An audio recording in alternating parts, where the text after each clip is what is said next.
राजस्थान में राजनीतिक हलचल के बीच कृषि मंत्री डॉक्टर किरोड़ीलाल मीणा ने अपने संभावित उत्तराधिकारी को लेकर चल रही चर्चाओं पर एक महत्वपूर्ण प्रतिक्रिया दी है। दरअसल शनिवार शाम खाटू श्याम जी मंदिर में दर्शन करने पहुंचे मंत्री किरोड़ीलाल मीणा ने मीडिया से बातचीत में कहा कि राजनीति में किसी का उत्तराधिकारी जनता तय करती है, व्यक्ति स्वयं नहीं। उन्होंने नरेश मीणा को अपना उत्तराधिकारी बताने की अटकलों पर स्पष्ट रूप से कहा, यह तो जनता ही तय करती है कि किसका उत्तराधिकारी कौन होगा। हमारी पार्टी में ऐसा कोई तंत्र नहीं है, वह तो किसी दूसरे दल में चलता है।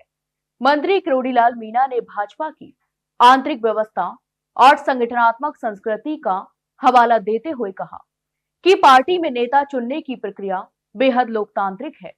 यहां तक कि उन्होंने कहा कि भारतीय जनता पार्टी में सामान्य कार्यकर्ता ही तय करता है कि कौन नेता बनेगा और कौन अध्यक्ष बनेगा। बीजेपी में ऐसी कोई परंपरा नहीं है जैसी अन्य दलों में या मठों में होती है। यह बयान स्पष्ट रूप से उन राजनीतिक दलों पर तंज भी माना जा रहा है जहां नेतृत्व वंशानुगत परंपरा या ऊपर से तय कर दिया जाता है। वहीं हाल ही में राजस्थान में मंत्रिमंडल फेरबदल की चर्चाएं भी जोरों पर हैं। इस विषय पर प्रतिक्रिया देते हुए मंत्री किरोड़ीलाल मीणा ने कहा कि उन्हें इस बारे में कोई जानकारी नहीं है। यहां तक कि उन्होंने मजाकिया अंदाज में कहा कि मंत्रिमंडल फेरबदल के बारे में हाईकमान जानता है या फिर खाटू श्याम बाबा जानते हैं। उनके इस बयान से स्पष्ट है कि वे इस विषय पर कोई अनुमान लगाने या राजनीतिक बयान देने से बच रहे हैं। दरअसल कृषि मंत्री डॉक्टर किरोड़ीलाल मीणा खाटू श्याम जी मंदिर में श्याम बाबा के दर्शन करने पहुंचे थे। उनके साथ बड़ी संख्या में कार्यकर्ता और श्रद्धालु भी मौजूद थे। इस यात्रा का विशेष कारण यह था कि 2023 के विधानसभा चुनाव में किरोड़ीलाल मीणा की जीत के लिए उनके समर्थक राजेश गोयल ने मन्नत मांगी थी। यदि चुनाव में विजय मिलेगी तो वे खाटू श्याम जी मंदिर में पदयात्रा करेंगे।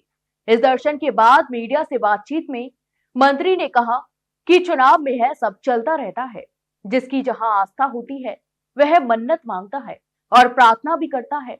वहीं दूसरी ओर हाल ही के दिनों में नरेश मीणा की लोकप्रियता और राजनीतिक गतिविधियों को देखते हुए कई अटकलें लगाई जा रही थी कि पार्टी में उनकी भूमिका बढ़ सकती है। लेकिन कृषि मंत्री ने इन अटकलों पर पूरी तरह से विराम लगाने की कोशिश की है। उन्होंने साफ कर दिया कि भाजपा में उत्तराधिकारी नेतृत्व और जिम्मेदारियां पूरी तरह कार्यकर्ता आधारित प्रक्रिया से तय होती है, ना कि किसी व्यक्ति के बयान या दावे से। अब आने वाले दिनों में यह देखना बड़ा ही दिलचस्प होगा कि इस राजनीतिक बयान का राज्य की राजनीति पर क्या कुछ प्रभाव पड़ता है। तो आपकी इस पूरे मामले पर क्या राय है, हमें कमेंट बॉक्स में कमेंट करके जरूर बताएं।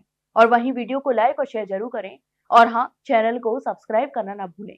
फिलहाल के लिए इतना ही, जल्द मिलते एक नई जानकारी के साथ। तब तक के लिए नमस्कार।